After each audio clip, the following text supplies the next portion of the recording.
కర్నూలు జిల్లా కోతాల మండలం నదిచాగిల వైఎస్ఆర్సీపీ నేత ఈరన్న గౌడ్ను దారుణ హత్యకు గురయ్యారు. కొందరు టీడీపీ కార్యకర్తలు కత్తులతో నరికి దారుణంగా హతమార్చారు. రక్తపు మడుగులో ఉన్న ఈరన్న గౌడ్ను ఆసుపత్రికి తరలించారు.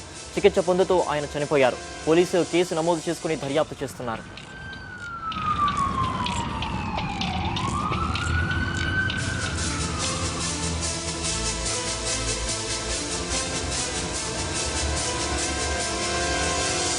ఈ ఘటనకు సంబంధించిన మరిన్ని వివరాలు మా ప్రతినిధి లోకేష్ అందిస్తారు. లోకేష్, చెప్పండి, ఈ ఘటన ఎప్పుడు జరిగింది, పూర్తి వివరాలేంటి?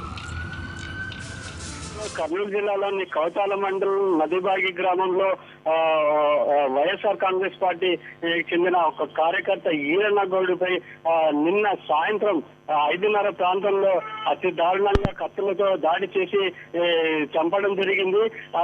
అతను ఇంటి నుండి పొలానికి వెళ్లిన సమయంలో ఈ ఘటన చోటు చేసుకుంది.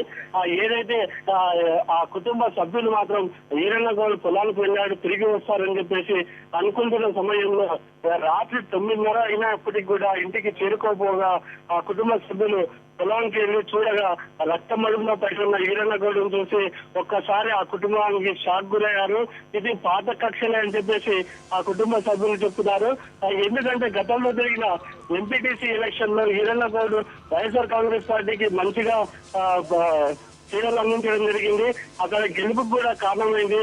అటువంటి పరిస్థితుల్లో టీడీపీకి చెందిన వాళ్ళని రాజకీయ హత్యలకు పాల్పడ్డారని వాళ్ళ కుటుంబ సభ్యులు కూడా వివరిస్తున్నారు. దీపావళి పండుగ రోజు ఒక పెద్ద ఇంటి కుటుంబ పెద్ద చనిపోవడం అనేది చాలా బాధాకరమని కుటుంబ సభ్యులు అంటున్నారు. ఈశ్వర్, అలాగే నిందితుల ఆచూకీ ఏమైనా తెలిసిందా? అలాగే ఈ ఘటనకు సంబంధించి పోలీసులు ఏమంటున్నారు? ఏదైతే ఈరన్న గౌడ్ హత్యకు గురి కావడం అనేది పోలీసులు కూడా విచారణ చేస్తున్నారు. ఏదైతే ఈరన్న గౌడ్ సంబంధించిన వరకు ఇది పొలిటికల్ గా అంటే పాత కక్షను మనసులో పెట్టుకొని రాజకీయంగా ఎదుగుతున్నాడనే ఉద్దేశంతోనే టీడీపీ వాళ్ళు కావాలని ఈ హత్య చేశారనేది కూడా ఒక కోణంలో పోలీసులు విచారణ చేస్తున్నారు. అదేవిధంగా ఇతనికి పాత కక్షలు ఏ విధంగా ఉండేది, ఏ స్థాయిలో ఉండేది, ఎవరితో ఉండేది అనేది కూడా ఒకటి ఆలోచన ఉంది. అయితే కుటుంబ సభ్యులు చెప్పేది ఒకటే చెప్తున్నారు. ఏదైతే ఈరన్న గౌడ్ హత్యకు గురి కావడం అనేది ఇది కేవలం టీడీపీ వర్గీయులు మాత్రమే చేస్తుంటారని వాళ్ళు ఖచ్చితంగా చెప్తున్నారు. ఎందుకంటే గతంలో జరిగిన స్థానిక ఎన్నికల్లో కూడా ఈరన్న గౌడ్ ఎంతో చురుగ్గా పాల్గొన్నాడు. ఇలా ఎదుగుదలకి ఓర్చుకోలేక ఒక పార్టీకి ఇతను పని చేయడం ఇష్టం లేక ఈ పాత కక్షలను దృష్టిలో పెట్టుకొని ఇతనిపై అతి దారుణంగా కత్తులతో దాడి చేసి చంపడం అనేది చాలా బాధాకరమైనది.